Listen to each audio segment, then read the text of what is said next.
Si esta historia te ha interesado, no te olvides de suscribirte a nuestro canal y dinos desde qué ciudad nos estás viendo. Continuamos. La mansión se erguía imponente en el corazón de El Viso, uno de los barrios más nobles de Madrid.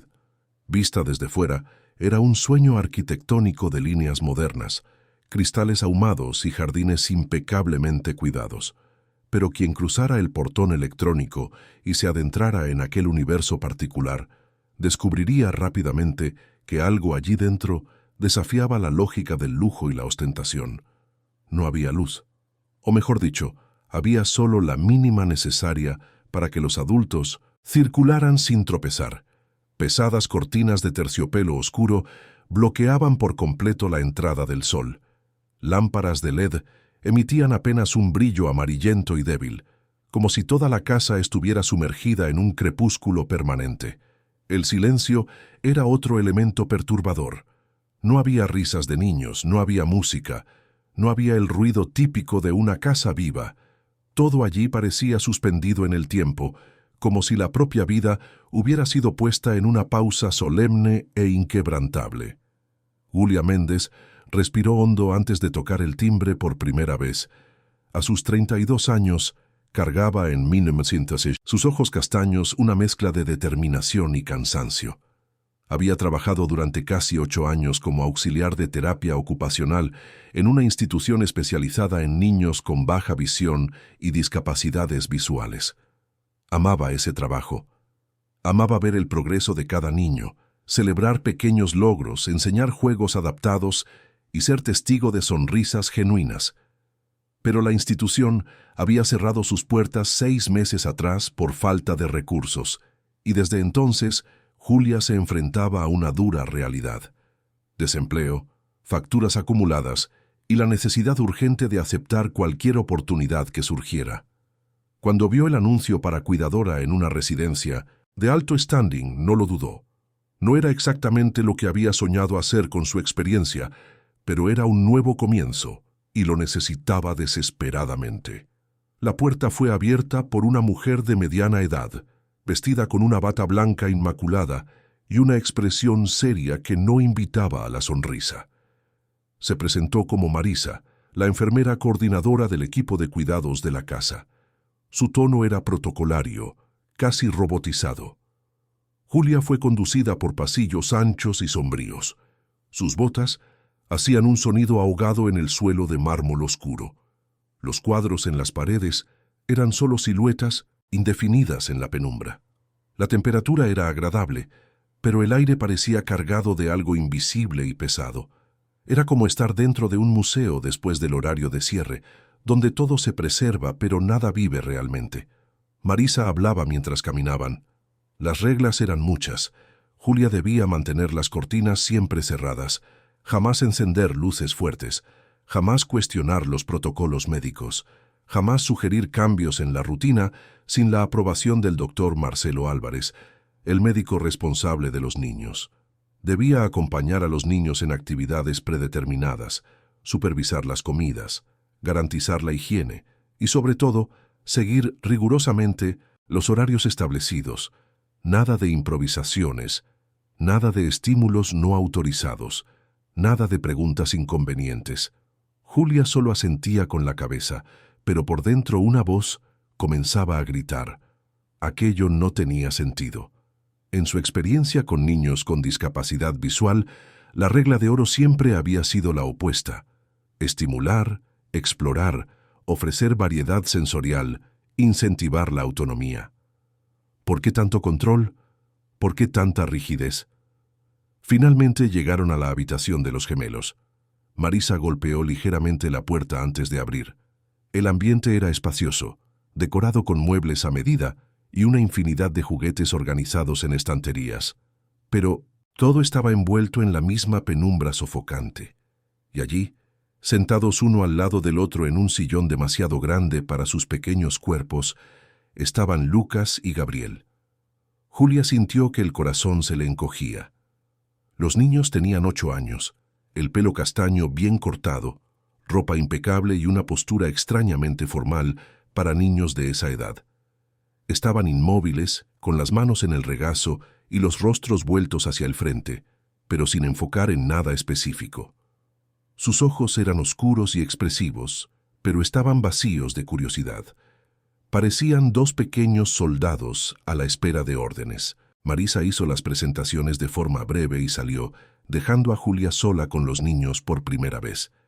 Ella se arrodilló frente a ellos, manteniendo una distancia respetuosa, y dijo con suavidad: «Hola, Lucas.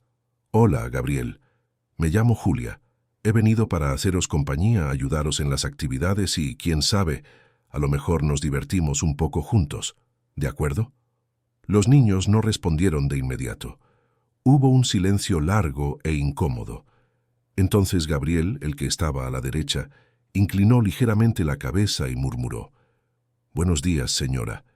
Lucas repitió la misma frase, en el mismo tono, monocorde. No había emoción. No había espontaneidad. Era como si estuvieran cumpliendo un guión memorizado. Julia forzó una sonrisa, aunque sabía que supuestamente no podrían verla. Pero algo dentro de ella insistía en mantener gestos naturales.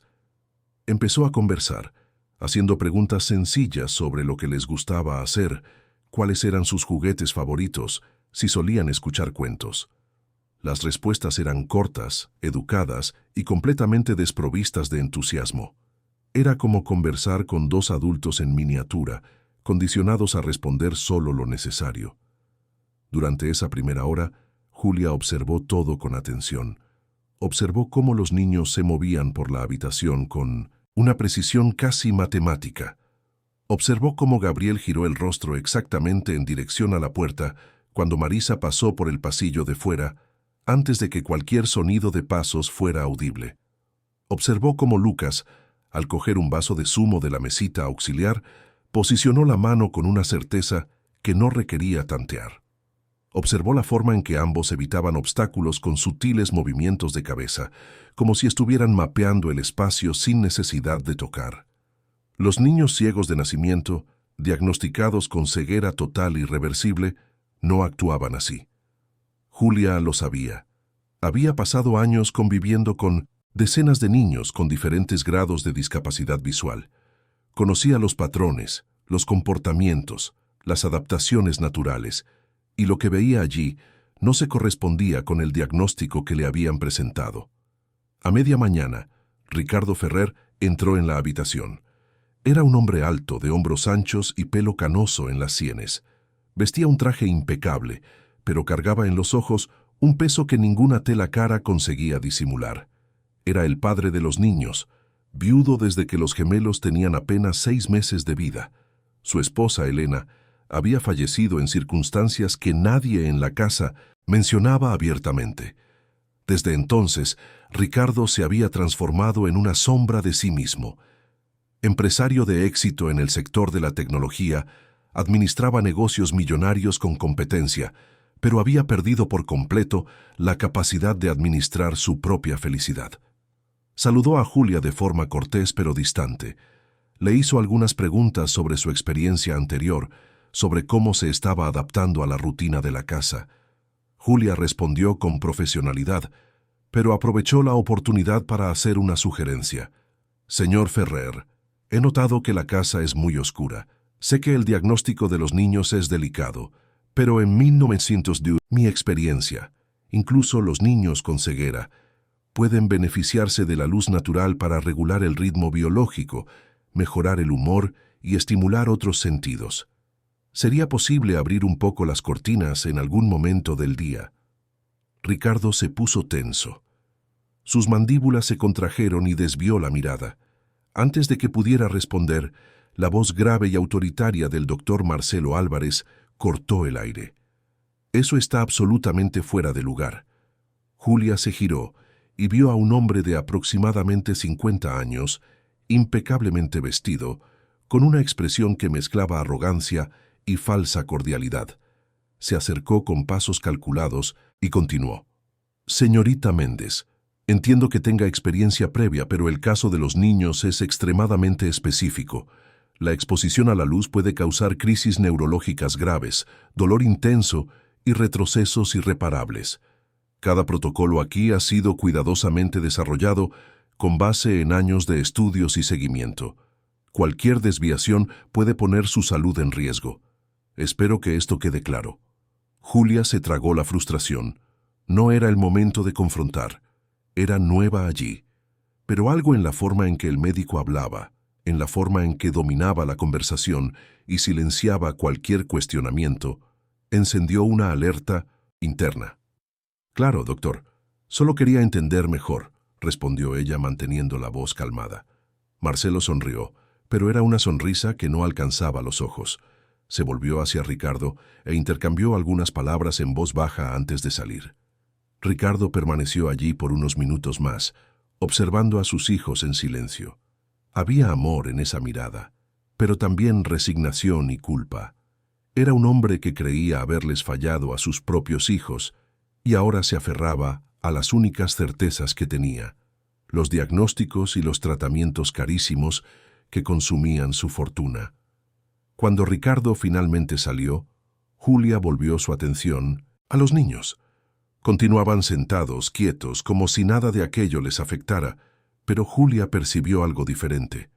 Gabriel tenía una lágrima corriendo silenciosamente por su mejilla. Solo una. No hizo ningún sonido. No se la limpió. Simplemente dejó que la lágrima cayera. Julia se acercó despacio y tocó suavemente el hombro del niño. «Gabriel, ¿estás bien?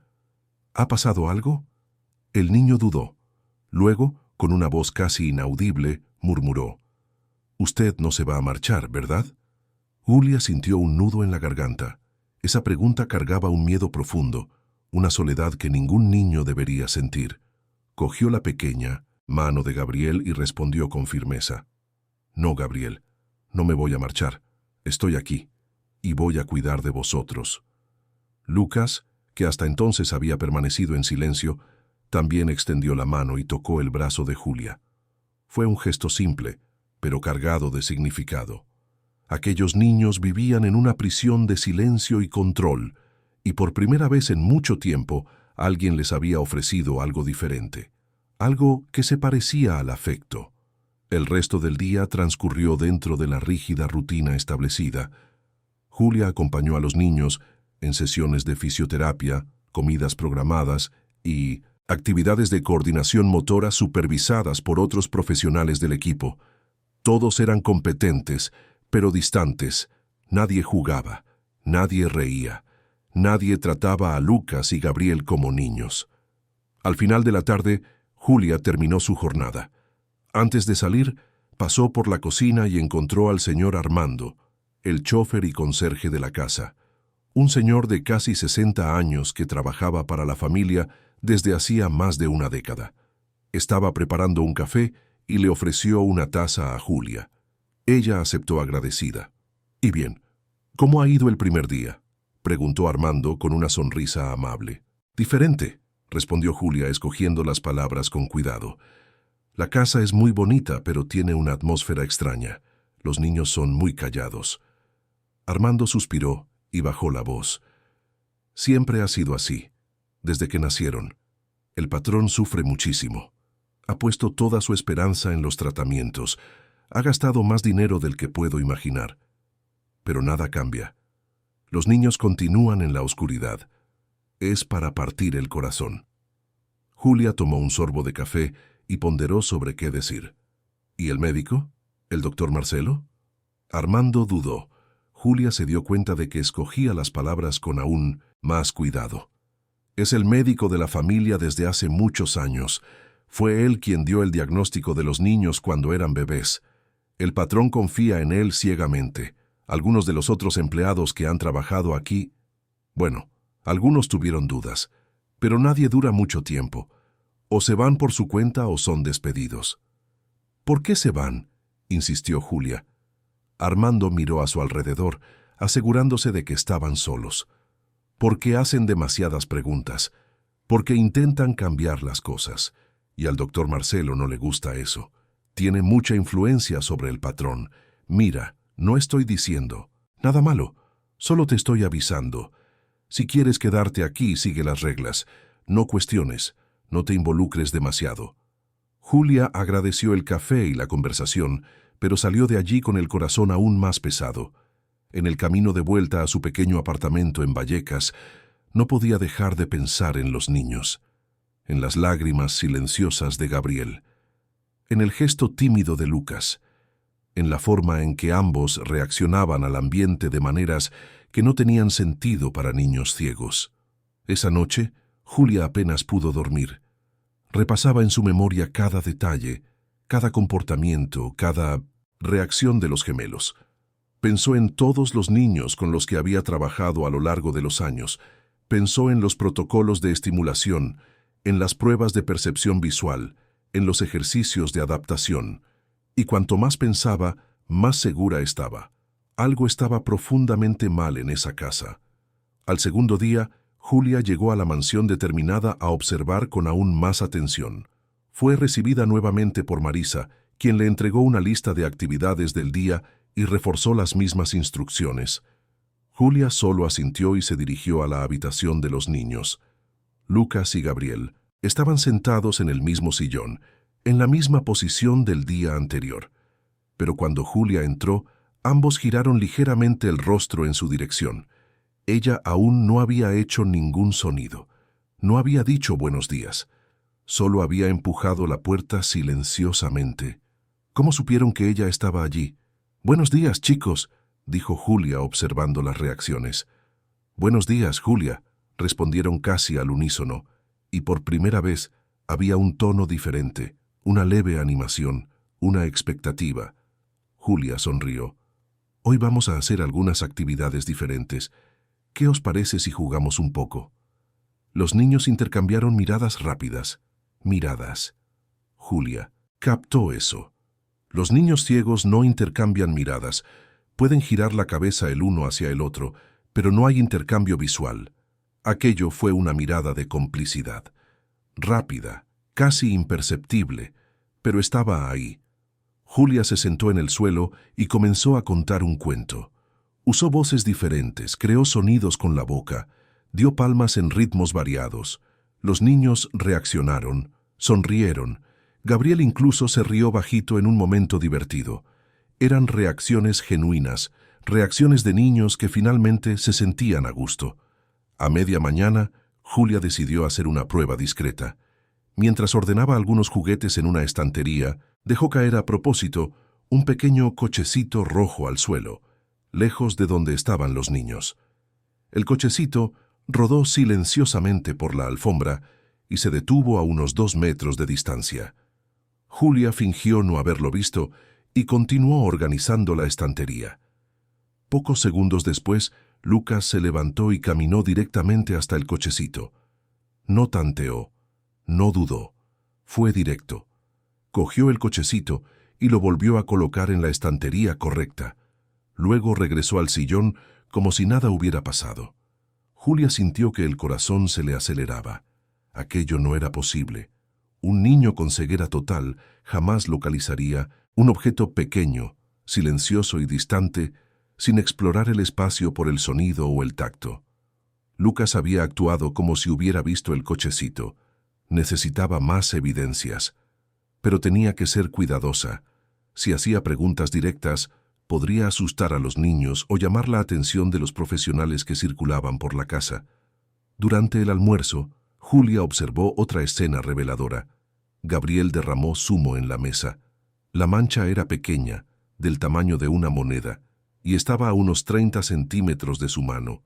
Sin tantear, sin explorar, Gabriel posicionó la mano exactamente sobre la mancha y pidió una servilleta. Julia le entregó la servilleta y observó mientras él limpiaba con precisión. «¿Cómo sabías dónde estaba el zumo?», preguntó Julia, manteniendo un tono casual. Gabriel se puso tenso. Dudó. Luego respondió: «Lo he olido».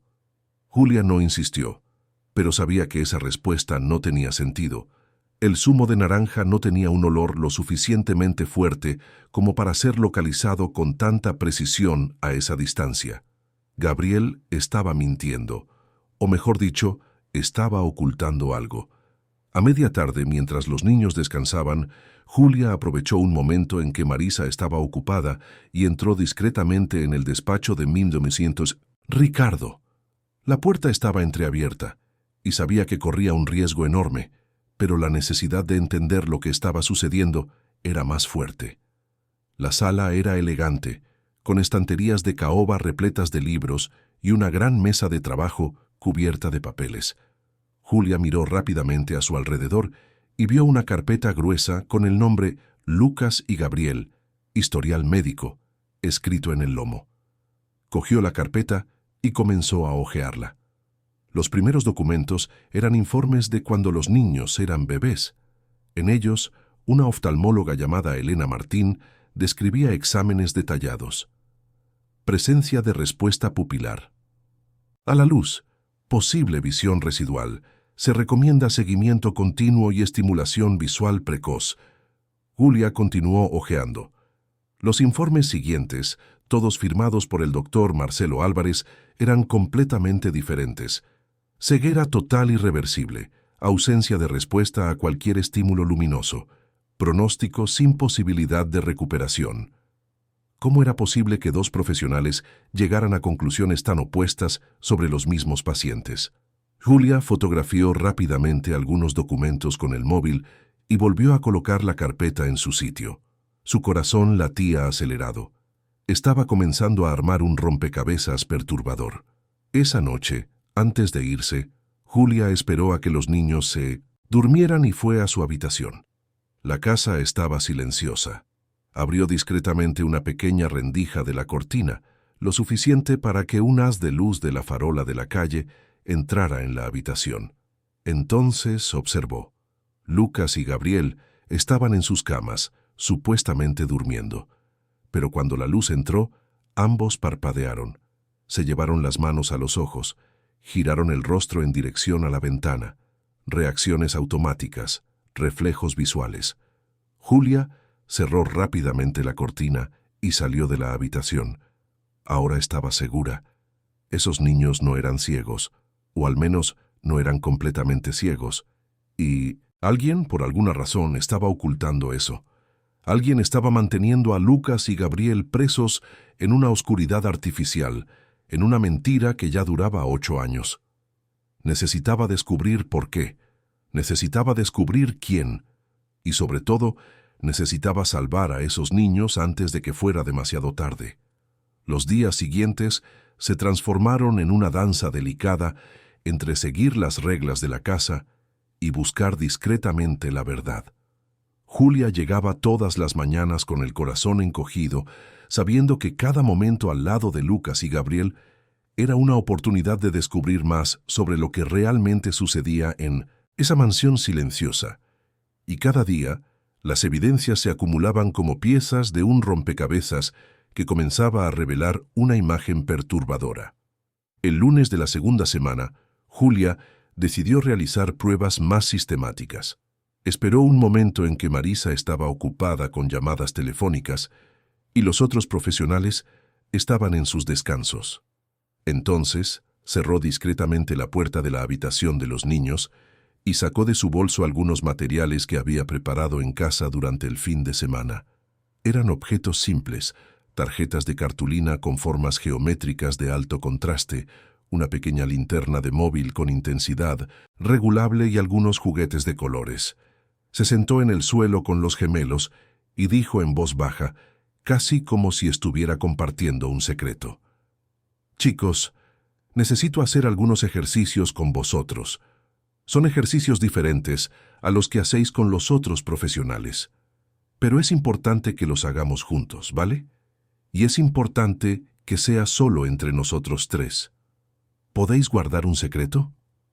Lucas y Gabriel intercambiaron esa mirada rápida de nuevo. Julia estaba segura ahora de que se comunicaban visualmente. Gabriel se mordió el labio inferior y preguntó: ¿Vamos a tener problemas? No, cariño. Nadie va a tener problemas. Solo quiero entender mejor cómo percibís las cosas a vuestro alrededor. ¿Confiáis en mí? Los niños dudaron, pero entonces Lucas asintió. Confiamos. Julia comenzó con la prueba más básica. Sostuvo la linterna del móvil en la configuración más débil, a 1 metro de distancia de los niños. La encendió y apagó lentamente. ¿Notáis alguna diferencia ahora? Se ha vuelto más claro, respondió Gabriel casi de inmediato, antes de darse cuenta de lo que había dicho. Se llevó la mano a la boca, asustado. Julia mantuvo la voz calmada. Está bien, Gabriel. No tienes que tener miedo. Tienes razón. Se ha vuelto más claro. Y eso es algo bueno. Muy bueno. Continuó con las pruebas, aumentando gradualmente la complejidad. Mostró tarjetas con círculos negros sobre fondo blanco. Lucas consiguió identificar la forma. Mostró tarjetas con cuadrados rojos. Gabriel dijo que parecía diferente al primero, pero no supo nombrar el color con precisión. Julia, entonces, usó objetos tridimensionales, moviéndolos lentamente de un lado a otro. Ambos niños siguieron los movimientos con los ojos, aunque de forma discreta y vacilante. Era innegable. Lucas y Gabriel tenían visión. Quizás no era una visión perfecta o completa, pero había capacidad visual allí. Capacidad de distinguir luz y oscuridad, formas, movimientos y posiblemente hasta colores en alto contraste. Aquello no era compatible con el diagnóstico de ceguera total irreversible que constaba en todos los informes médicos firmados por el doctor Marcelo Álvarez. Después de las pruebas, Julia guardó los materiales y se sentó en el suelo al lado de los niños. Ahora era el momento de hablar. Necesito que me contéis una cosa. ¿Desde cuándo podéis percibir la luz y las formas? Los gemelos se pusieron tensos. Gabriel comenzó a llorar en voz baja. No podemos hablar de eso. El doctor Marcelo dijo que no podemos. Julia sintió que la rabia crecía dentro de ella, pero mantuvo la voz suave. ¿Por qué no podéis hablar, Gabriel? Fue Lucas quien respondió, con una madurez aterradora para un niño de 8 años. Porque papá se pondrá triste. El doctor dijo que papá gastó mucho dinero intentando curarnos y que, si contamos que vemos algo, papá pensará que ha fracasado, que es un mal padre. Y no queremos que papá se ponga triste. Ya sufre demasiado. Julia sintió lágrimas en sus propios ojos. Esos niños estaban viviendo una mentira para proteger a su padre. Pero, ¿quién los había puesto en esa posición? ¿Quién había plantado esa idea terrible en sus cabezas? ¿Y siempre habéis visto algo? ¿Desde pequeños? Gabriel se secó las lágrimas con el dorso de la mano. No nos acordamos bien, pero siempre hemos sabido cuándo había luz o cuándo estaba oscuro, y siempre hemos podido ver las formas de las cosas grandes, como puertas y ventanas. Pero el doctor Marcelo dijo que eso no es importante, que eso no es ver de verdad, que tenemos que estar callados y obedecer. Julia abrazó a los dos niños con fuerza. Su corazón estaba roto. Dentro de los brazos de esos niños no habéis hecho nada malo. Y ver, aunque sea un poquito, sí que es muy importante. Muy importante. Y os prometo que vamos a resolver esto. Pero ahora necesitáis seguir actuando como siempre actuáis cuando los otros adultos están cerca. ¿De acuerdo? Es importante que nadie sospeche todavía. ¿Podéis hacer eso por mí? Los niños asintieron, y por primera vez desde que Julia había llegado a esa casa, vio esperanza en sus ojos, una esperanza frágil, pero real. Esa tarde Julia salió de la mansión con una misión clara. Necesitaba encontrar a la doctora Elena Martín, la oftalmóloga que había examinado a los niños cuando eran bebés, y cuyos informes apuntaban a un diagnóstico completamente diferente del que se estableció después. Los documentos que Julia había fotografiado contenían el nombre de la clínica donde la doctora trabajaba años atrás, pero no había garantía de que todavía estuviera allí. Julia cogió 3 autobuses hasta llegar al distrito de Arganzuela, donde se encontraba la clínica oftalmológica Santa Lucía. Era un edificio modesto, bien cuidado, con una recepción acogedora y paredes decoradas con pósteres educativos sobre salud ocular. La recepcionista, una chica joven de pelo rizado, levantó los ojos del ordenador cuando Julia se acercó. «Buenas tardes. Me gustaría hablar con la doctora Elena Martín. ¿Todavía pasa consulta aquí?» La recepcionista dudó. «La doctora Elena ya no pasa consulta en esta clínica. Se mudó hace algunos años». Julia sintió que el desánimo la golpeaba, pero insistió. ¿Tendría alguna forma de contacto de ella? Es sobre un caso muy importante que siguió hace años. La chica miró a su alrededor, como si quisiera asegurarse de que nadie estaba escuchando, y luego anotó un número de teléfono en un trozo de papel. Tiene una consulta privada ahora. Está en el distrito de Salamanca, pero no sé si la atenderá sin cita previa. Es muy estricta con los horarios. Julia le dio las gracias y salió de allí con el papel guardado como si fuera un tesoro. Aún en el camino de vuelta a casa, llamó al número. Una voz femenina, madura y firme, respondió al otro lado de la línea. Consulta de la doctora Elena Martín. Julia respiró hondo. Buenas tardes, me llamo Julia Méndez. Trabajo como cuidadora de los gemelos Lucas y Gabriel Ferrer.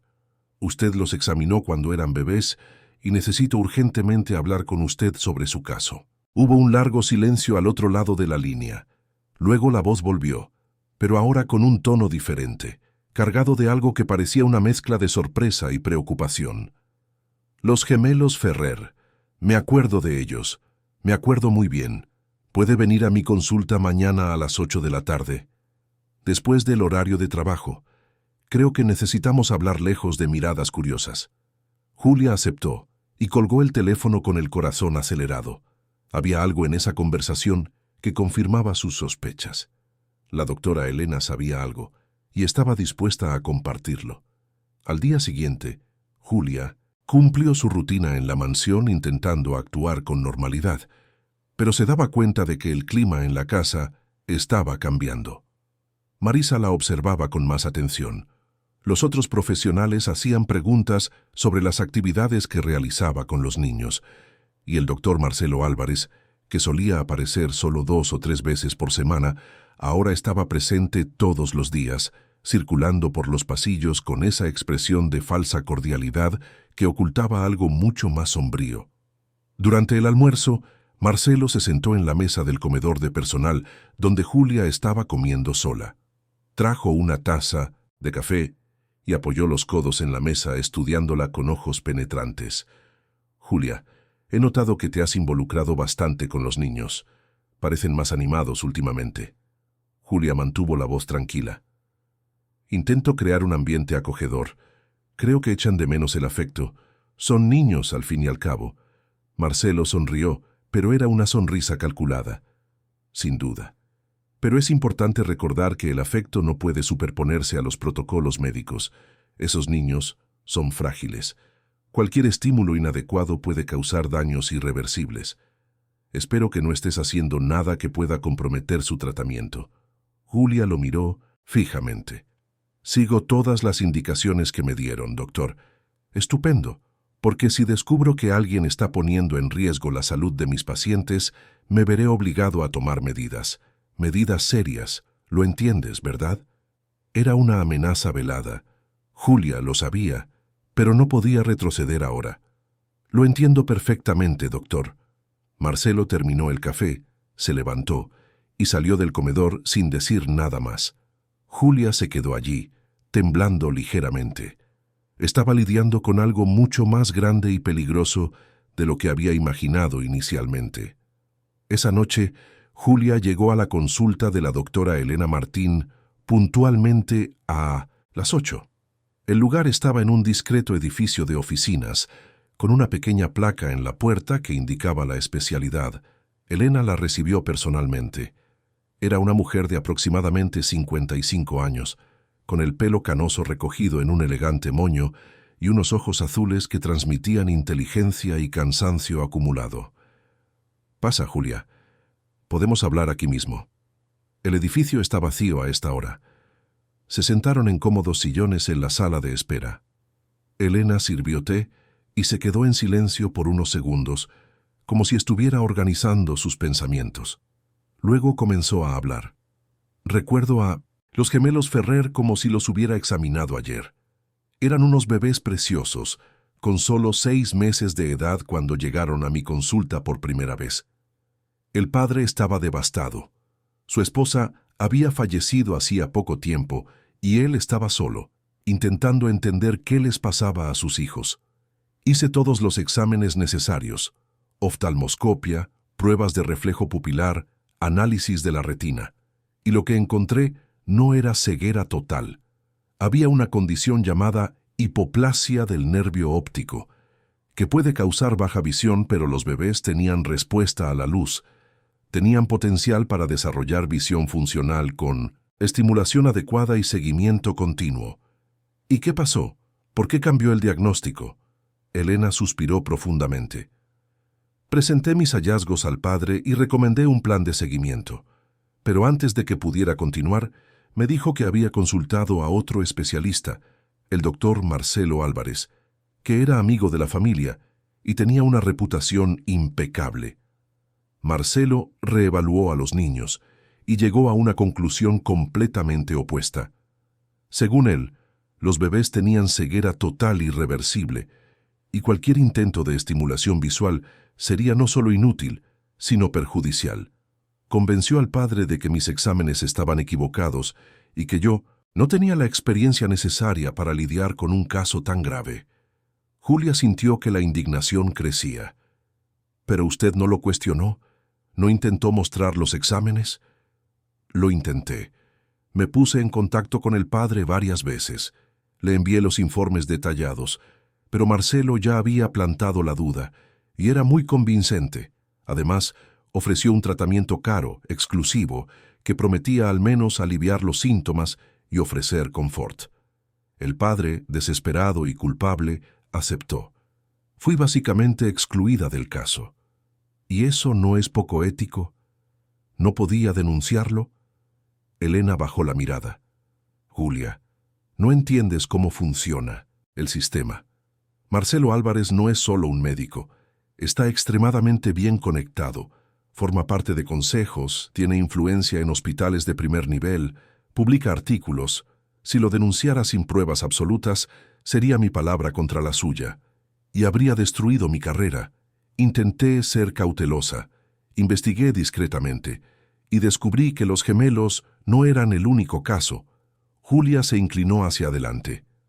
¿Qué descubrió? Elena cogió una carpeta que estaba sobre la mesa de centro y la abrió. Dentro había copias de informes, anotaciones e incluso recortes de periódicos. En los últimos 15 años he identificado al menos 12 casos similares. Familias ricas, niños con diagnósticos de condiciones graves e irreversibles, tratamientos carísimos que duraban años sin resultados reales. En todos los casos, Marcelo Álvarez estaba involucrado, y en todos los casos, clínicas, laboratorios y terapeutas vinculados a él ganaban millones.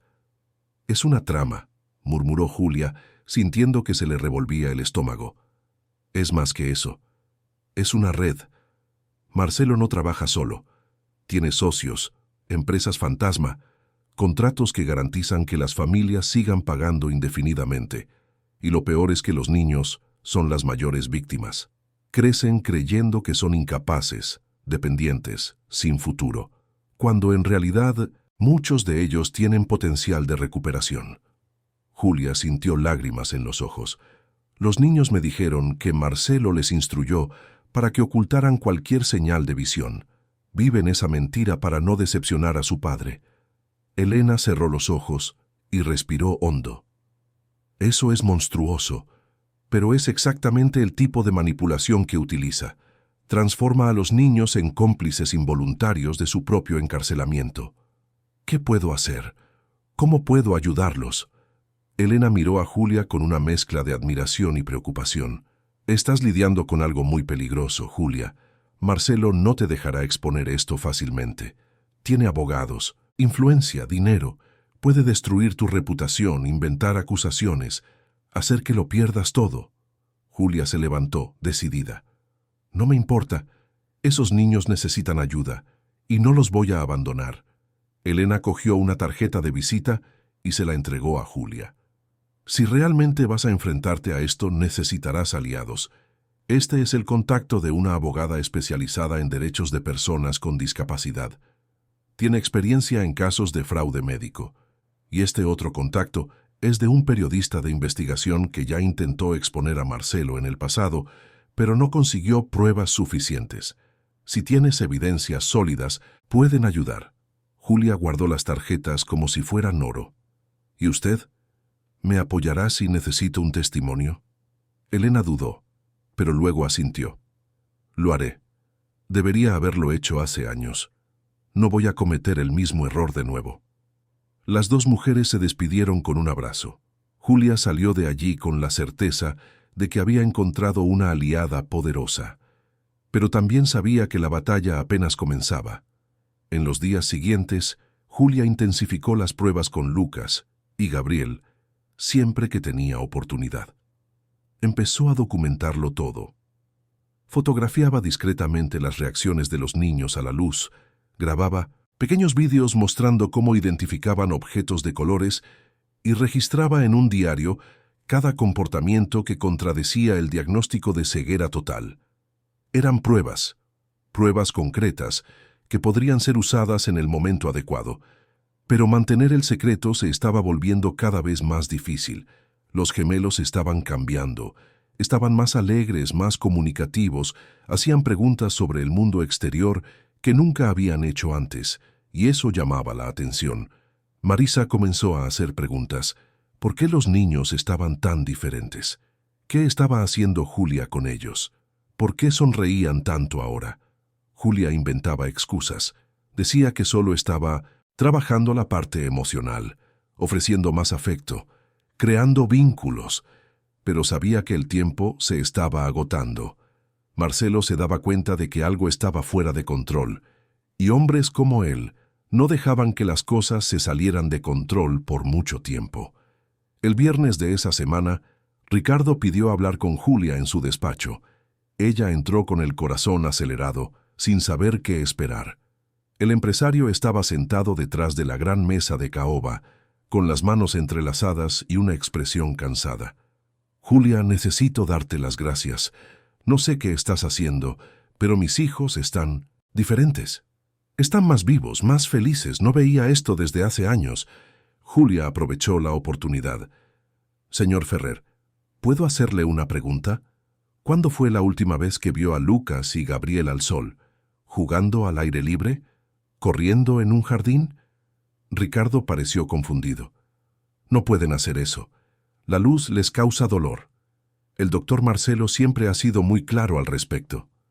¿Pero usted ha visto que eso suceda? ¿Los ha visto sentir dolor con la luz? Ricardo dudó.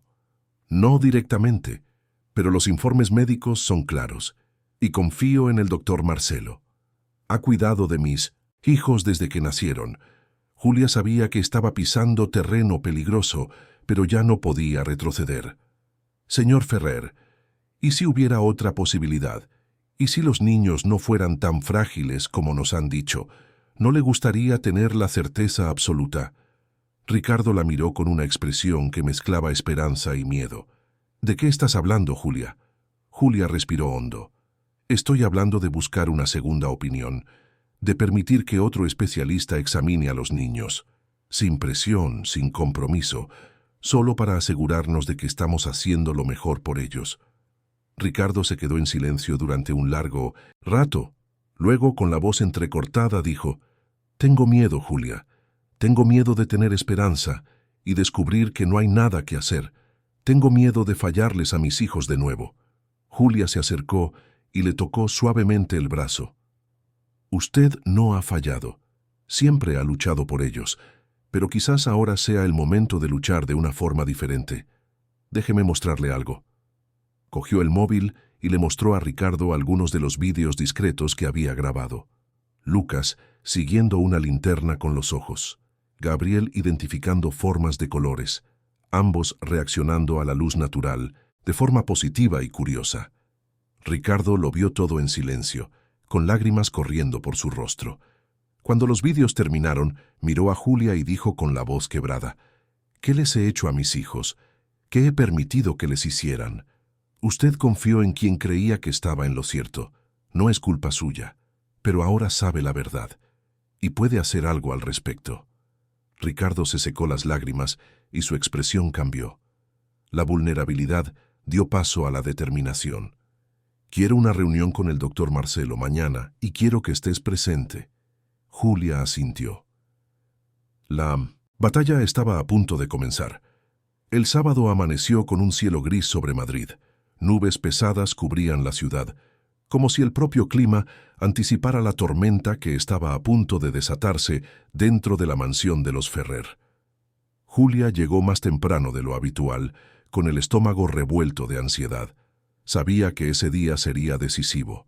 O conseguiría probar que los niños habían sido víctimas de un fraude monstruoso, o lo perdería todo y dejaría a Lucas y Gabriel aún más vulnerables. Ricardo estaba en el despacho desde las 6 de la mañana.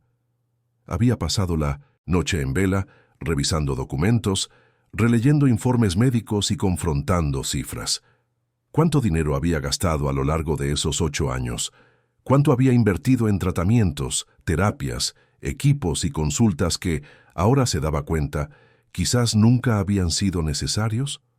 Los valores eran astronómicos, millones de euros, una fortuna que podría haber cambiado la vida de cientos de familias, pero que fue dirigida a alimentar un esquema que mantenía a sus propios hijos presos en una oscuridad artificial. La reunión estaba programada para las 10. Marcelo Álvarez llegó puntualmente, como siempre. Vestía un traje gris impecable, llevaba un maletín de cuero y traía esa expresión de confianza inquebrantable que había cultivado a lo largo de décadas. Saludó a Ricardo con un firme apretón de manos y miró rápidamente a Julia, que estaba sentada en una silla en un rincón de la sala. Su mirada fue gélida, calculadora. Ya sabía que algo era diferente. «Ricardo, qué bueno verte. Recibí tu solicitud de reunión y he venido de inmediato. Espero que no haya ningún problema con los niños». Ricardo indicó a Marcelo que se sentara. Su voz era diferente. Ya no tenía ese tono de reverencia que solía usar al hablar. «Con el médico. Doctor Álvarez, me gustaría que reevaluáramos el diagnóstico de mis hijos». Marcelo parpadeó, sorprendido. «¿Reevaluar?» «Ricardo, ya lo hemos hecho innumerables veces a lo largo de los años. El diagnóstico es claro, ceguera total irreversible. Entiendo que sea difícil de aceptar, pero la medicina tiene sus límites». Ricardo abrió una carpeta sobre la mesa y empujó algunos documentos en dirección al médico. «Estos son los informes de la doctora Elena Martín, de cuando los niños eran bebés. Ella identificó visión residual significativa y recomendó estimulación visual precoz. ¿Por qué sus informes son completamente opuestos?» Marcelo cogió los documentos y los hojeó rápidamente, sin demostrar ningún nerviosismo. Elena Martín es una profesional competente, pero no tenía experiencia con casos tan complejos como el de sus hijos. Los exámenes iniciales pueden haber mostrado reflejos residuales, pero estudios posteriores confirmaron que no había función visual real. Yo reevaluaba a los niños constantemente y los resultados siempre fueron los mismos. Julia no pudo contenerse. ¿Y por qué los niños nunca han sido expuestos a la luz natural? ¿Por qué viven encerrados en la oscuridad si ellos mismos reaccionan positivamente a la luminosidad? Marcelo se giró hacia ella con una expresión de desprecio mal disimulado. «Señorita Méndez, con todo el respeto, usted no es médico. No tiene cualificación para cuestionar protocolos clínicos. La exposición a la luz podría causar daños neurológicos irreversibles en estos niños». Julia se levantó, cogió su móvil y comenzó a reproducir los vídeos que había grabado. Mostró a Lucas siguiendo movimientos de luz con los ojos. Mostró a Gabriel identificando formas de colores. Mostró a ambos niños reaccionando de forma positiva y curiosa a la luz natural controlada. «Entonces, ¿estos son daños neurológicos, doctor? Porque para mí parecen niños viendo». El silencio en la sala fue ensordecedor. Marcelo observó los vídeos con una expresión que comenzó controlada, pero que poco a poco se transformó en algo más sombrío. Cuando los vídeos terminaron, se levantó bruscamente, con el rostro rojo de ira contenida. «Esto es una interferencia gravísima en el tratamiento de estos niños. Ha expuesto a pacientes vulnerables a estímulos no autorizados. Esto puede haber causado daños que tardaremos meses en revertir. Ricardo, exijo que esta mujer sea apartada inmediatamente. Está poniendo en riesgo la salud de sus hijos». Ricardo también se levantó, encarando a Marcelo por primera vez en 8 años como un igual, y no como un subordinado desesperado. He visto los vídeos, Marcelo. He visto a mis hijos reaccionando a la luz de forma positiva. Los he visto identificando colores y formas. Eso no es posible si son completamente ciegos, a menos que me hayas estado ocultando algo durante todos estos años. Marcelo apuntó con el dedo a Ricardo, con la voz cargada de indignación. He dedicado casi una década de mi carrera a cuidar de sus hijos. He desarrollado protocolos exclusivos. He traído a especialistas de otros países.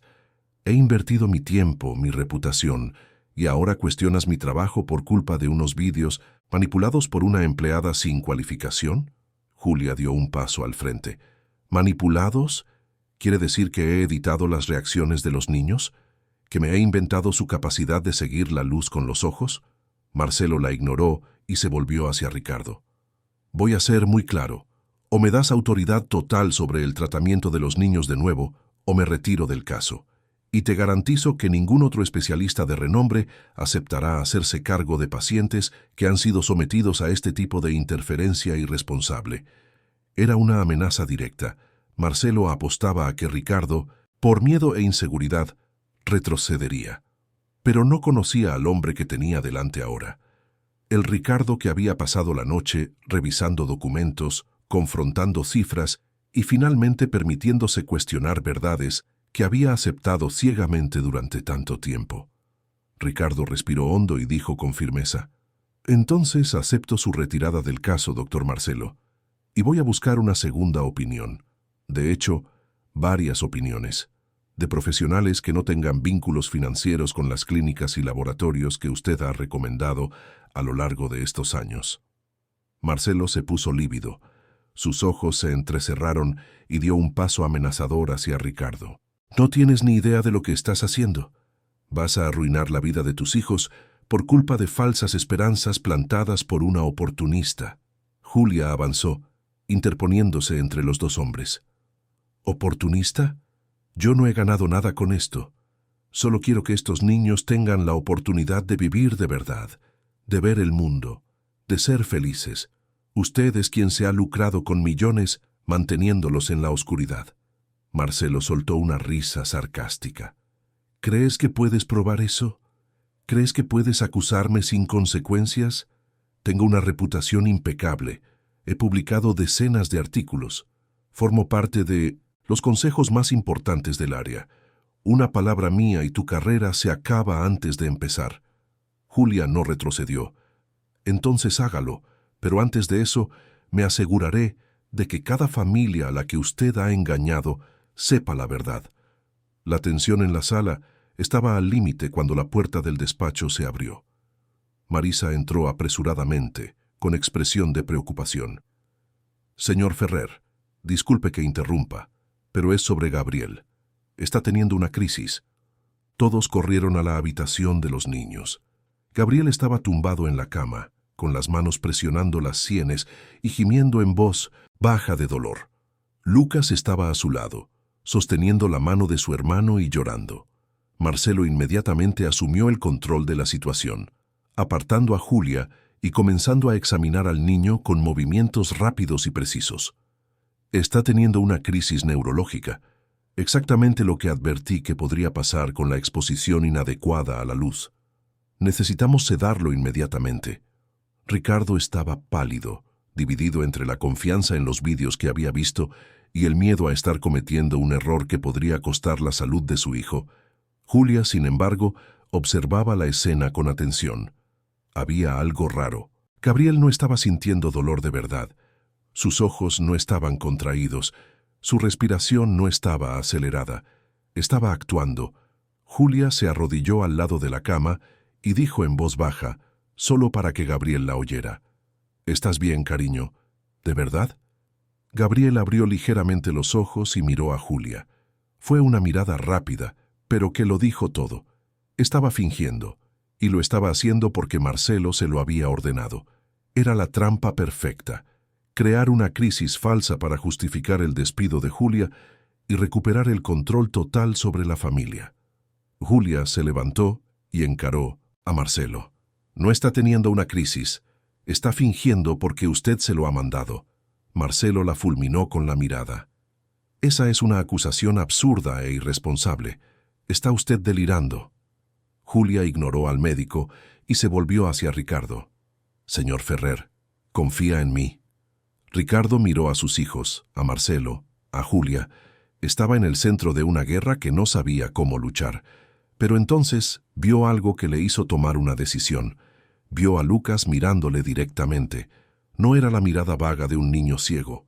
Era una mirada consciente, enfocada, suplicante. Lucas estaba pidiendo ayuda, sin palabras. Y por primera vez en 8 años, Ricardo realmente vio a su hijo. Se acercó a la cama y dijo con voz firme: «Gabriel, hijo, necesito que seas honesto conmigo. ¿De verdad sientes dolor?» Gabriel dudó. Miró a Marcelo, luego a su padre, luego a Julia.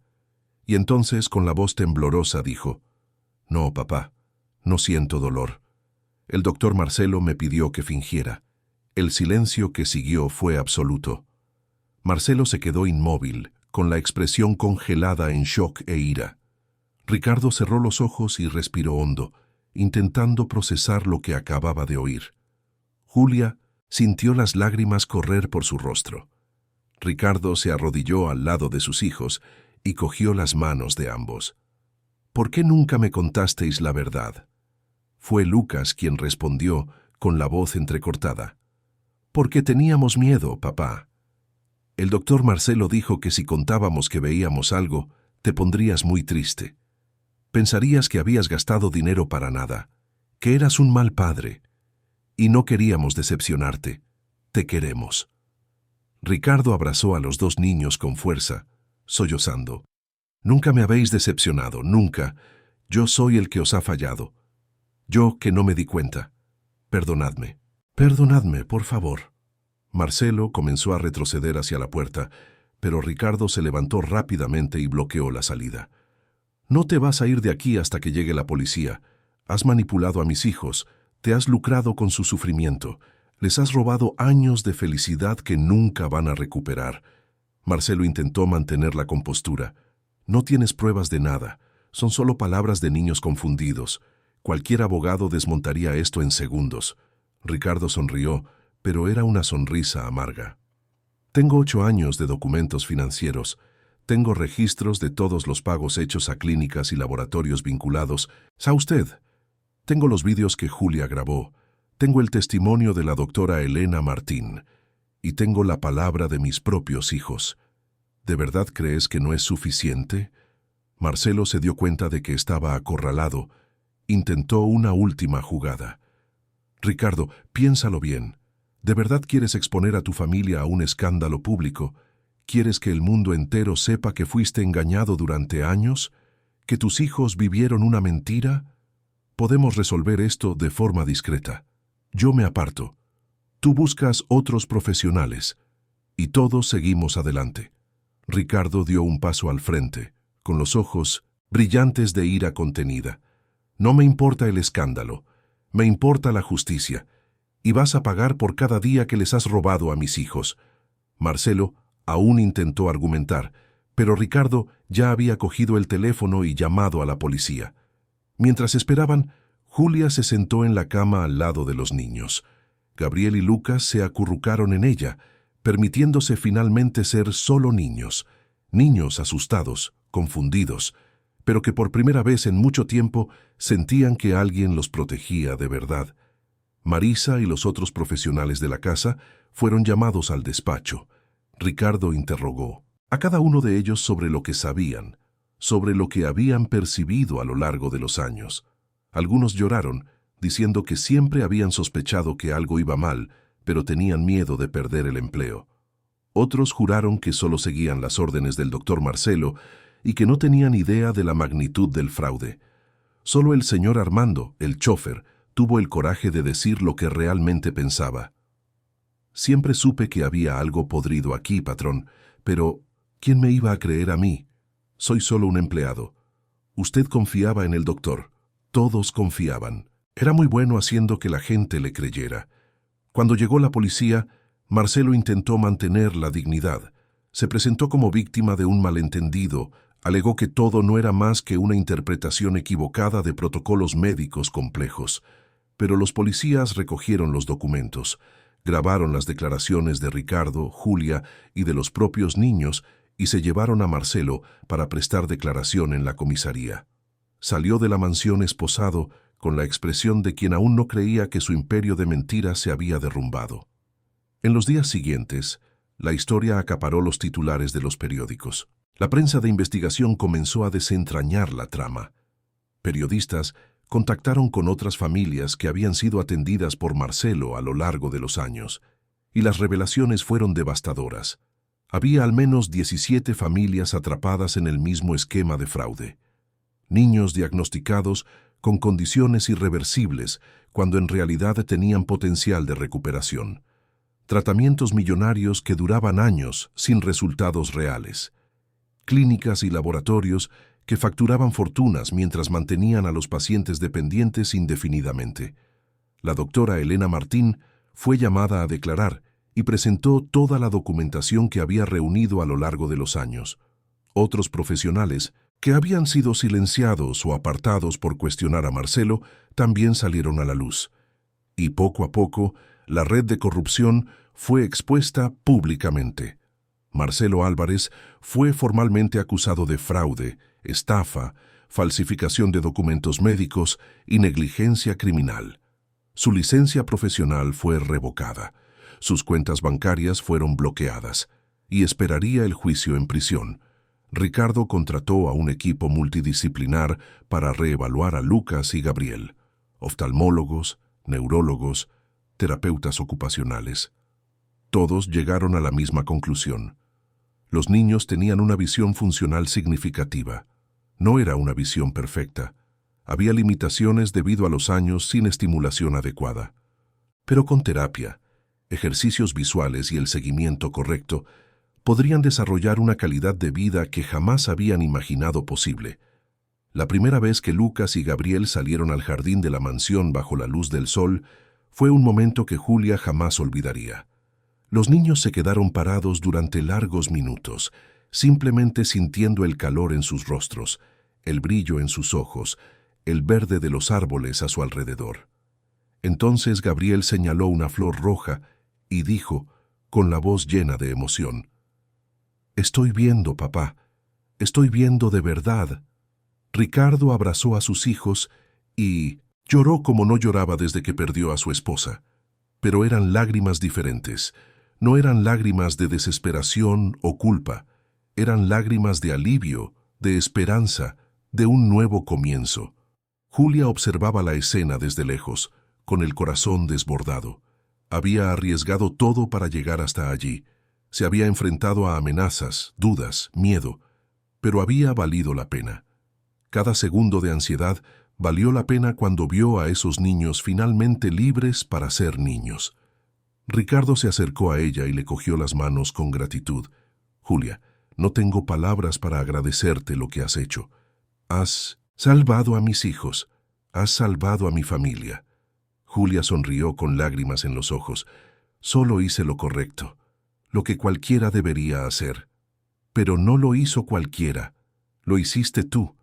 Y quiero que sepas que, a partir de ahora, formas parte de esta familia, no como empleada, como alguien que siempre estará a nuestro lado». En los meses siguientes, la vida en la mansión cambió por completo. Las cortinas se abrieron, la luz inundó todas las estancias. Lucas y Gabriel comenzaron a explorar el mundo con una curiosidad que había sido reprimida durante tanto tiempo. Aprendieron a correr en el jardín, a jugar con la pelota, a reconocer colores y formas. Sus risas llenaron la casa de una alegría que parecía imposible meses atrás. Ricardo creó una fundación llamada Luz y Verdad, dedicada a investigar casos de fraude médico y ofrecer segundas opiniones gratuitas para familias vulnerables. La doctora Elena Martín se convirtió en la directora médica de la fundación, y Julia, reconocida públicamente como la mujer que desenmascaró un esquema millonario de corrupción, fue invitada a dar charlas, escribir artículos y convertirse en una defensora de los derechos de los niños con discapacidad.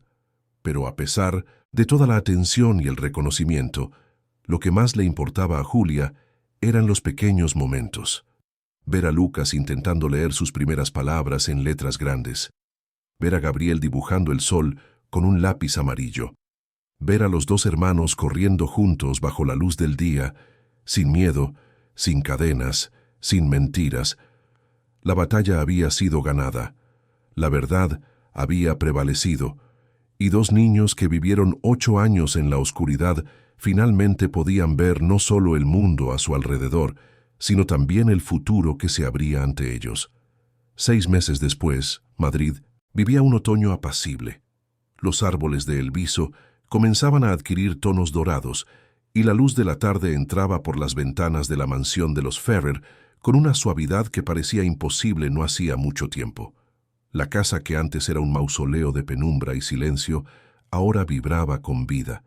Las risas resonaban por los pasillos, la música sonaba en el salón, y en el jardín 2 niños de pelo castaño corrían detrás de una pelota, tropezando con sus propias piernas, cayendo en la hierba y levantándose con amplias sonrisas estampadas en sus rostros.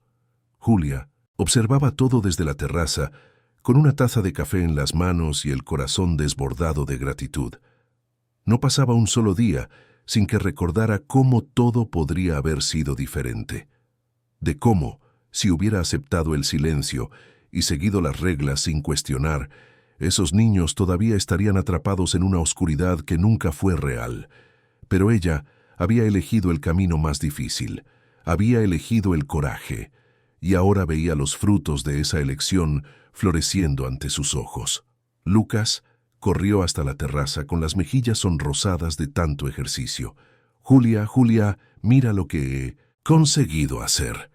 Y entonces, con un orgullo infantil que derretiría cualquier corazón, cogió un libro ilustrado y comenzó a leer en voz alta, señalando cada palabra con el dedito. El niño que supuestamente nunca vería, estaba leyendo. Leyendo de verdad. Con dificultad, claro, con pausas y errores, pero leyendo. Julia se arrodilló y abrazó a Lucas con fuerza. «Eres increíble, cariño, cada día más increíble». Gabriel apareció poco después, cargando un dibujo que había hecho con ceras. Era un dibujo simple, casi abstracto, pero repleto de colores vibrantes. Un sol amarillo en la esquina superior derecha, una casa con ventanas abiertas, 2 figuras pequeñas que claramente eran él y su hermano, y a su lado 3 figuras más grandes. Julia las reconoció de inmediato. Eran su padre, ella misma, y una silueta femenina que Gabriel había dibujado con un cuidado especial. «¿Quién es esta de aquí, Gabriel?», preguntó Julia tocando la tercera figura.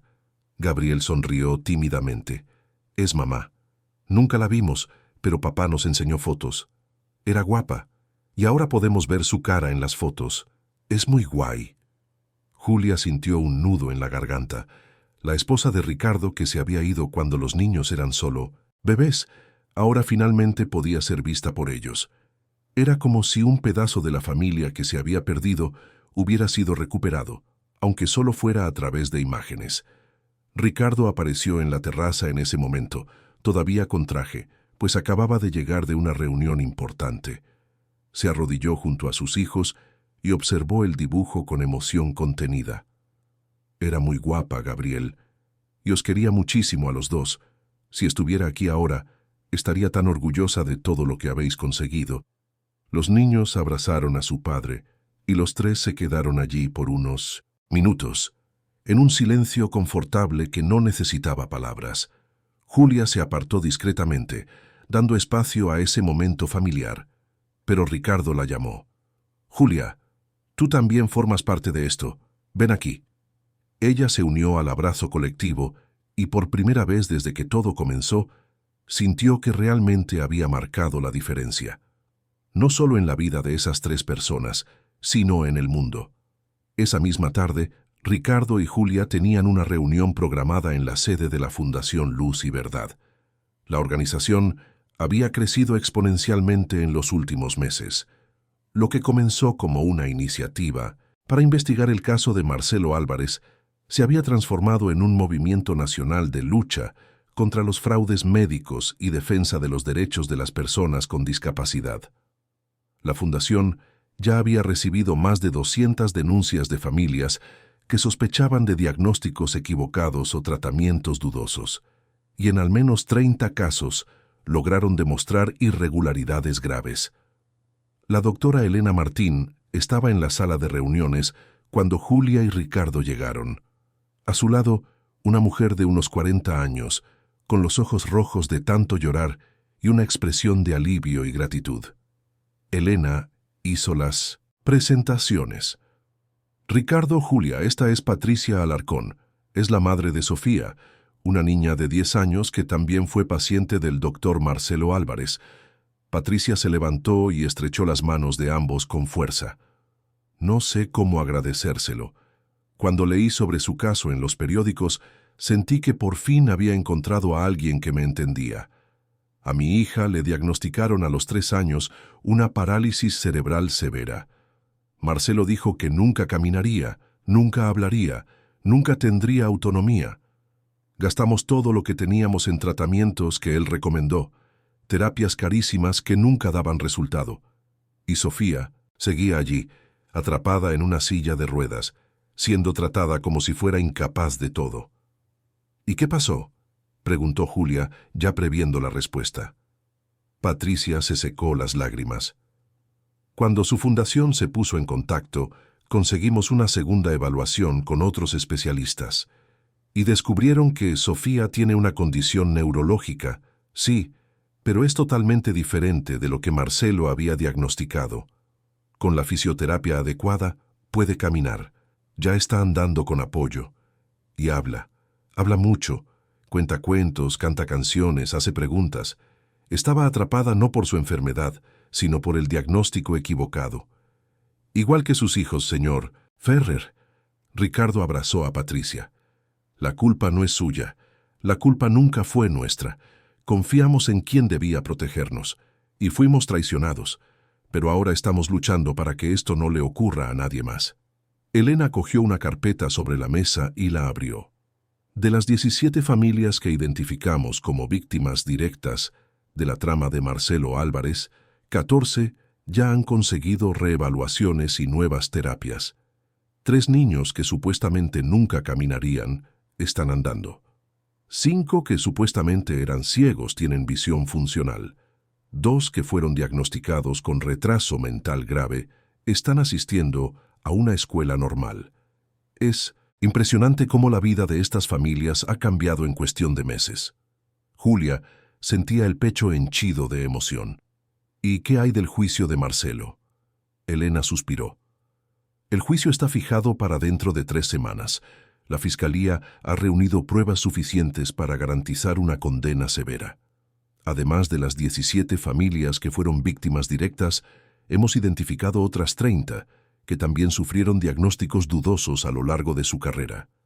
Algunas ya habían fallecido, otras estaban tan debilitadas que llevará años revertir los daños, pero todas tendrán justicia. Ricardo apretó los puños. Pagará por cada vida que arruinó, por cada familia que destruyó, por cada niño al que robó. Patricia le tocó el brazo suavemente. Ya está pagando, lo ha perdido todo. La reputación, el dinero, la libertad. Pero lo más importante es que los niños ahora tienen una oportunidad. Eso es lo que realmente importa. Las semanas siguientes fueron intensas. La Fundación recibió donaciones de empresarios, celebridades y ciudadanos de a pie que se conmovieron con la historia. Con el dinero, expandieron la atención, contrataron a más profesionales y crearon un protocolo de investigación para casos sospechosos. Julia fue invitada a dar charlas en universidades, hospitales y eventos sobre salud pública. Ella, que siempre había sido solo una cuidadora, ahora era vista como una heroína nacional. Pero cada vez que alguien la llamaba así, respondía con humildad. No soy una heroína. Solo hice lo que cualquiera debería hacer. Cuestioné, investigué, y no me rendí cuando me dijeron que me callara. Cualquiera puede ser valiente cuando la situación lo requiere. Basta con elegir hacer lo correcto. El día del juicio llegó en una fría mañana de junio. La audiencia provincial estaba abarrotada. Periodistas, cámaras, familias de las víctimas, curiosos, todos querían ver el desenlace de esa historia que había conmocionado al país. Julia estaba sentada al lado de Ricardo y los niños. Lucas y Gabriel llevaban gafas nuevas, recomendadas por los oftalmólogos que ahora los atendían. Miraban a su alrededor con una curiosidad infantil, absorbiendo cada detalle de ese ambiente nuevo y extraño. Cuando Marcelo Álvarez entró en la sala, esposado y escoltado por policías, hubo un murmullo general. El hombre que antes exudaba arrogancia y autoridad ahora parecía más pequeño, envejecido, derrotado. Sus ojos no se encontraban con los de nadie. Sabía que ya no había salida.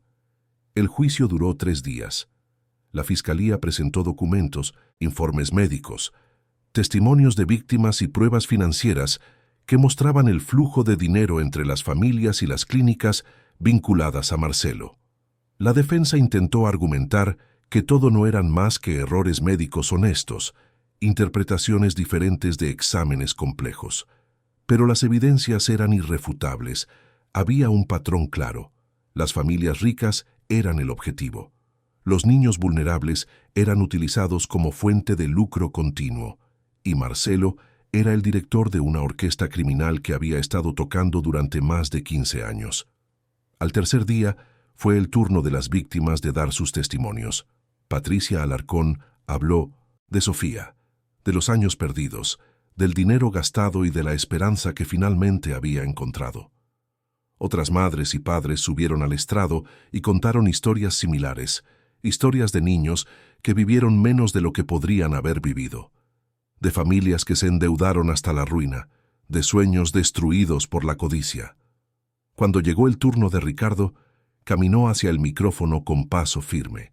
Su voz estaba entrecortada, pero era fuerte. Confié en este hombre con lo más preciado que tenía, mis hijos. Me prometió que haría todo lo posible por cuidarlos, y le creí. Gasté millones. Invertí años. Seguí cada protocolo, cada orientación, cada regla. Y mientras tanto, mis hijos vivían en una prisión de oscuridad que nunca tuvo por qué existir. Podrían haber corrido en el jardín a los 3 años. Podrían haber visto el rostro de su propia madre en fotos. Podrían haber ido al colegio, hecho amigos, vivido. Pero no vivieron. Les robaron 8 años de infancia. Y eso es algo que ninguna sentencia, ninguna prisión, ninguna condena devolverá. Solo espero que este juicio impida que otras familias pasen por lo mismo. Cuando Ricardo volvió a su sitio, Lucas y Gabriel lo abrazaron. Julia le cogió la mano, ofreciéndole el apoyo silencioso que tanto necesitaba en ese momento. Luego fue el turno de Julia de subir al estrado. Miró a Marcelo, que finalmente levantó los ojos y la encaró. Había odio en esa mirada, pero también había derrota. Julia respiró hondo y comenzó a hablar. Entré en esa casa como una empleada normal. No tenía la pretensión de ser una heroína ni de cambiar el mundo. Solo quería trabajar, pagar mis facturas, empezar de nuevo después de haber perdido mi trabajo anterior. Pero cuando vi a esos niños, cuando me di cuenta de que algo iba mal, no pude fingir que no lo veía. No pude seguir las reglas e ignorar mi conciencia. Y tuve suerte. Tuve el coraje de cuestionar, y encontré personas que me apoyaron. Pero, ¿cuántas otras personas cuestionaron y fueron silenciadas? ¿Cuántos otros profesionales sospecharon y fueron amenazados? Este hombre no actuaba solo, tenía poder, influencia, dinero. Sabía cómo manipular, cómo amenazar, cómo controlar, y lo hizo durante años. No fue un error médico, fue una elección.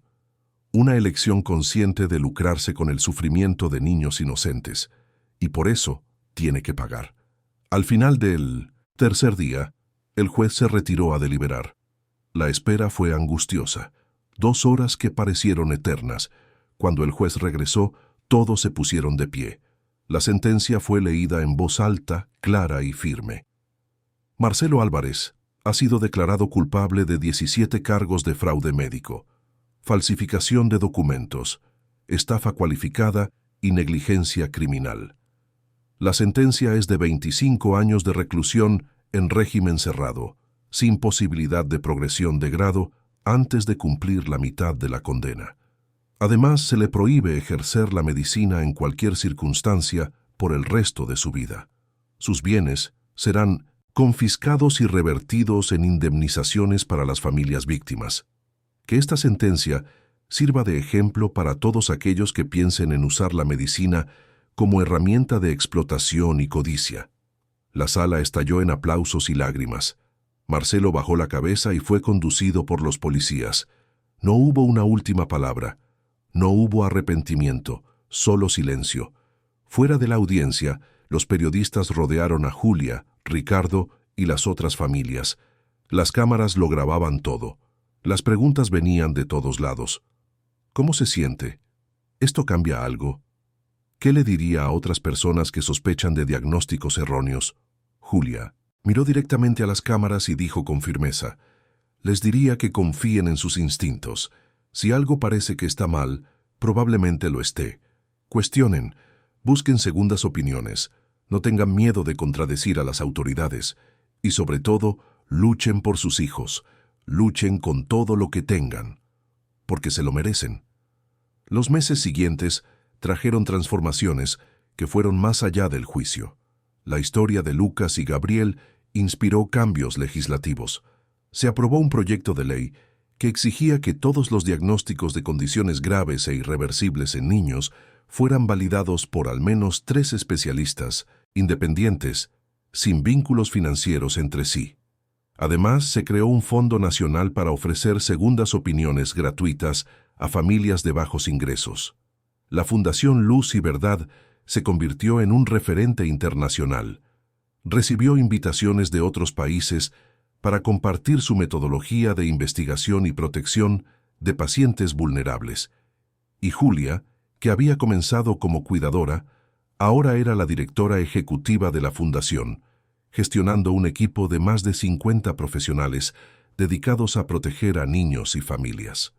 Pero a pesar de todo el éxito profesional, lo que realmente le importaba a Julia eran los pequeños momentos. Como en 1900, esa tarde de septiembre, casi un año después de que todo comenzara, cuando Lucas y Gabriel celebraron su 9º cumpleaños. La fiesta fue sencilla, celebrada en el jardín de la mansión. Había globos de colores, tarta de chocolate, juegos y muchas risas. Amigos del colegio que los niños habían hecho recientemente estaban presentes. Niños corriendo, saltando, gritando, todo lo que una fiesta infantil debería ser. En un momento de pausa, mientras todos cantaban el cumpleaños feliz, Julia observaba a Lucas y Gabriel soplando las velas con los ojos cerrados, pidiendo sus deseos secretos. Y cuando volvieron a abrir los ojos, la miraron directamente y sonrieron. Ya no eran los niños callados, inmóviles y asustados que había conocido un año atrás. Eran niños vivos, curiosos, felices. Ricardo se acercó a Julia y le dijo en voz baja: «Gracias por todo». Julia sonrió. «Ya no tienes que dar las gracias, Ricardo. Esto es el agradecimiento. Verlos así, ver esta fiesta, ver vida donde antes solo había oscuridad». Ricardo miró a sus hijos, luego a Julia. «Salvaste a mi familia, y ahora estás salvando a otras. Eres extraordinaria». Julia negó con la cabeza. «Soy común. Solo soy alguien que eligió no quedarse en silencio. Cualquiera puede hacerlo. Y eso es lo que espero. Que cada vez más personas encuentren el coraje para cuestionar, para luchar, para no aceptar las injusticias». Más tarde, cuando la fiesta ya estaba terminando y los invitados comenzaban a irse, Gabriel llevó a Julia a un rincón tranquilo del jardín. Sostenía algo en sus manos. Era un sobre de colores. «Julia, he hecho esto para ti». Abrió el sobre y encontró un dibujo. Era mucho más elaborado que el primero que Gabriel había hecho meses atrás. Mostraba el jardín de la mansión, lleno de flores de colores. En el centro 3 figuras, Ricardo, Lucas y Gabriel, y a su lado una cuarta figura, Julia. Pero lo que más llamó la atención fueron las palabras escritas en letras grandes e irregulares en la parte inferior del dibujo. Gracias por enseñarnos a ver. Julia abrazó a Gabriel y lloró. Eran lágrimas de pura felicidad, lágrimas de realización, lágrimas de quien sabía que había cumplido su propósito. Lucas se unió al abrazo. Te queremos, Julia. Yo también os quiero. Mucho. Esa noche, cuando todos ya se habían ido y la mansión había vuelto a la tranquilidad, Julia se quedó sola en la terraza observando las estrellas. Pensó en cómo todo había cambiado en solo un año. Pensó en las vidas que se habían salvado, en las familias que se habían reunido, en los niños que finalmente podían vivir. Pensó en cómo una sola decisión puede cambiarlo todo. La decisión de no quedarse en silencio, la decisión de cuestionar, la decisión de luchar. Y pensó que, en el fondo, todos tenemos ese poder, el poder de marcar la diferencia, el poder de elegir el coraje en lugar del miedo, el poder de encender una luz donde solo hay oscuridad. Lucas y Gabriel nunca más vivirían en la penumbra, nunca más serían prisioneros de un diagnóstico falso, nunca más serían víctimas de la codicia y la manipulación. Ahora tenían futuro, tenían sueños, tenían luz. Y todo comenzó porque una mujer común, en un día común, decidió que no aceptaría la mentira. La vida siguió. Los niños crecieron. Ricardo reconstruyó no solo su familia, sino su fe en la humanidad. La Fundación Luz y Verdad continuó salvando vidas, una a una. Y Julia, la cuidadora que se convirtió en heroína, nunca dejó de ser esa persona que cree que cada niño merece una oportunidad. Cada familia merece la verdad y cada injusticia merece ser confrontada, porque al final eso es lo que nos hace humanos, no nuestra capacidad de ver con los ojos, sino nuestra capacidad de ver con el corazón, de ver lo que está mal y elegir hacer algo al respecto, de oír el llanto silencioso de quien sufre y decidir no ignorarlo. Y así, después de 8 años de oscuridad impuesta, después de meses de lucha y coraje, después de lágrimas y victorias, la verdad finalmente prevaleció. La luz venció a las sombras, y 2 niños que deberían haber vivido atrapados, para siempre ahora corrían libres bajo el sol, viendo el mundo con ojos que nunca deberían haber sido forzados a permanecer cerrados. Lucas y Gabriel ya no eran víctimas, eran supervivientes. Eran ejemplos, eran la prueba viva de que ninguna mentira, por muy bien construida que esté, es más fuerte que la verdad, y que ninguna oscuridad, por muy profunda que parezca, puede resistir la luz de quien se niega a rendirse. En lo alto de la mansión, por la noche, las luces ahora brillaban intensamente. Ya no había cortinas cerradas, ya no había penumbra, ya no había secretos, solo una familia que finalmente se permitía vivir, y una mujer que demostró que el coraje no es la ausencia de miedo. El coraje es hacer lo correcto, incluso cuando el miedo insiste en decir que no vale la pena. Y valió la pena. Cada segundo valió la pena. Fin de la historia. Queridos oyentes, esperamos que la historia de Lucas, Gabriel, Ricardo y Julia haya tocado profundamente vuestro corazón. Si te has emocionado con el coraje de esta mujer común, que se negó a quedarse en silencio, deja tu like, suscríbete al canal y cuéntanos en los comentarios qué es lo que más te ha marcado en este viaje de lucha por la verdad. Todos los días traemos historias intensas como esta, que revelan el lado más profundo del alma humana y nos recuerdan que cada uno de nosotros tiene el poder de marcar la diferencia. Que esta historia te inspire a no ignorar nunca tu conciencia y a luchar siempre por lo que es correcto. Te esperamos en el próximo episodio, con más emoción, más verdad y más historias que merecen ser contadas.